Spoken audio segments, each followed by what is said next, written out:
General trends. In 1871, the national state was the framework for European politics. By 1914, all men, regardless of wealth and education, were allowed to vote. However, in 1913, women had the right to vote in 12 states in Europe. Norway gave most women the right to vote in 1914. Elsewhere, suffragettes were militant about getting the right to vote. In 1871, governments found they could manipulate the national feeling in order to manipulate the people's attention.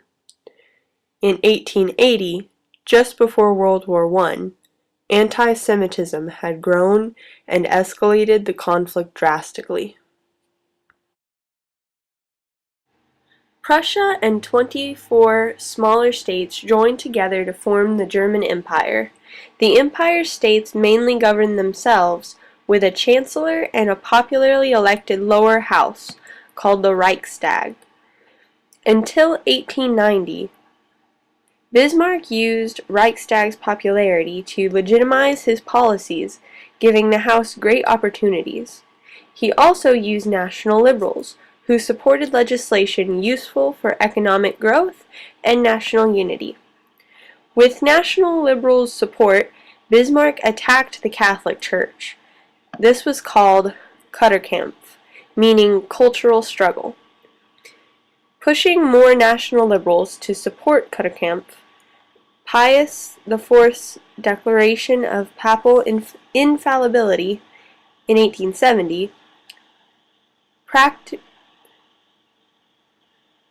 practically asked German Catholics to put loyalty to their church above all, including their own nation. While Kulturkampf aimed for the government to control the church, in 1878 Bismarck stopped his attack and decided to court the Catholic Center Party and its supporters. To win them and Protestant Junkers, nobles with large landholdings, he revoked free trade and enacted high tariffs on foreign grain. Other governments followed in his footsteps. This led to the return of protectionism, which caused dangerous side effects of nationalism to appear. The raised tariffs helped Europe respond domestically to the economic problem, meaning greater loyalty. Back to Bismarck. After Kulturkampf failed Bismarck, along with conservative elites and middle-class liberals, he set a new goal of stopping the German Social Democratic Party. To do so, in 1878, he pushed anti-socialist laws, driving them underground, but that didn't stop their influence. To gain more support, as always, Bismarck urged the Reichstag to enact laws for social welfare. In response, businesses accused Bismarck of creating state socialism. In 1883, he once again ignored the Reichstag and passed several social security laws to provide national sickness insurance for wage earners. An 1889 law established old age pensions and retirement benefits. Even though people greatly enjoyed these benefits the laws gave workers, they still did not vote socialist. And let's not forget about the Social Democratic Party. Even though they were sent underground, it was still a big competitor in Germany's politics, along with socialism. In 1890, there was a new emperor, William II, who strongly opposed Bismarck's views and forced him to resign. William attacked socialism, but was not successful at all. In fact, Social Democrats began to win more and more seats in the Reichstag, becoming Germany's largest party in 1912. Then they started to concentrate on social and political reform. The growth of the party scared the aristocrats and wealthy conservatives, and they began to fear a socialist upheaval. This growth also scared the Social Democratic Party, and they began to adopt a more patriotic tone. The Franco-Prussian War caused antagonisms between the classes. dividing France again.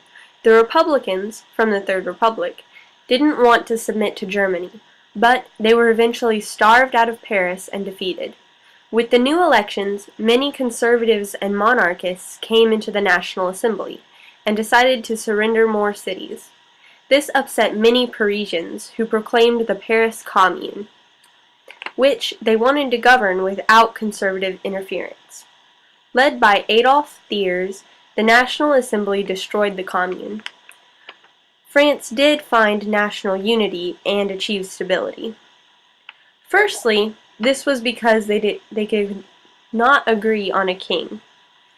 The primary candidate was too absolutist, so France retained a republican government that divided them the least. In addition, leaders gave France stability, like Leon Gambetta, and by 1879, most members of the National Assembly were Republican. They legalized trade unions and expanded France's colonial empire, but most importantly, they grew the public, tax-supported school system and created free elementary education for girls and boys. The expansion of education became crucial to building a nation in the Western world. In contrast, the Dreyfus Affair, which created tension between the church and the state when a Jewish army captain was wrongly convicted of treason. On one side were Republicans and intellectuals that supported him. However, on the other was the army as well as most of the Catholic establishment. The case split France, and though he was eventually declared innocent, the government severed all ties between the state and the church. Finally, only the growing socialist movement could oppose Republican nationalism. Great Britain and Ireland. When the right to vote was granted to the wealthy middle class in 1832, leaders and politicians struggled for the expansion of the franchise. In 1867, the Second Reform Bill of Benjamin Disraeli and the Conservative Party extended the vote to all middle-class males to broaden their base of support beyond the landowning class. In 1884, the Third Reform Bill of 1884 gave the right to vote to every adult male after the political party became more modern. The House of Lords tried to reassert itself by 1901 and 1910 by ruling against labor unions and vetoing measures passed by the House of Commons during the Liberal Party's reign in 1906. One measure was the People's Budget, which was created to increase spending on social welfare services. The income from this bill helped pay for many social measures such as national health insurance, unemployment benefits, and old age pensions. After the Irish famine of the 1940s and 50s, an Irish revolutionary movement was created. So, the English granted the Irish peasants rights and abolished the privileges of the Anglican Church. The Liberal Prime Minister William Gladstone introduced bills to give Ireland home rule in 1886 and 1893. While they didn't pass, Irish nationalists gained such a bill in 1913. Even though they gained the bill, Protestants from Ulster opposed the Catholic majority for home rule because of how many more Catholics there were in Ireland than Protestants. The Protestants gathered armed volunteers to their cause. In response, the Liberals in the House of Lords made a compromise, a Home Rule Bill in 1914 that did not apply to the northern countries. The bill was rejected in the Commons because of how many promises it broke to the Irish nationalists. However, it was passed in September of that same year, but its implementation was delayed. Ultimately, a self-ruling Ireland was delayed due to World War I. The Austro-Hungarian Empire. In 1884, Magyar nationalism drove patriots to declare an independent Hungarian republic, which only lasted until the summer of 1849. During the 1850s, Emperor Francis Joseph tried to centralize the state and Germanize the language and culture of the various ethnic groups. In 1867, a weakened Austria agreed to compromise due to a dual monarchy and was divided in two, and each half dealt with its own ethnic minorities while sharing common ministries such as defense and foreign affairs. In Austria, Germans were only 1/3 of the population and were threatened by other ethnic groups. However, the German language was primarily used in government and schooling, which later became a very emotional issue. In 1867, Hungary had restored their former constitution, which only allowed the wealthiest 1/4 of the population to vote. Magyar extremists wanted complete separation from Austria during this time. Jewish emancipation and modern anti-Semitism.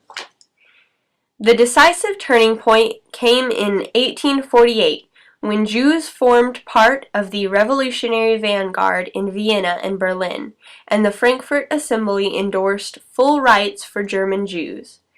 In 1871, the constitution of the new German Empire consolidated the process of Jewish emancipation in Central Europe, abolished all restrictions on Jewish marriage, choice of occupation, place of residence, and property ownership.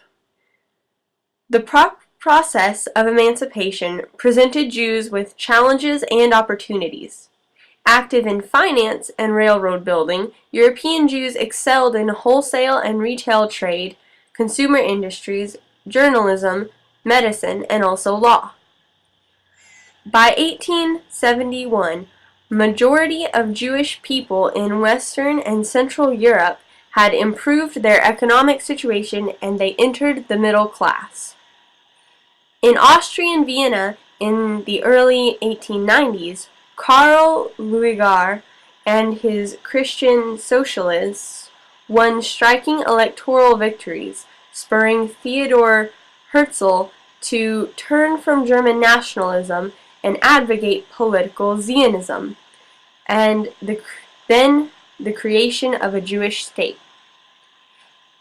In 1881 to 1882, a wave of violent pogroms commenced in southern Russia.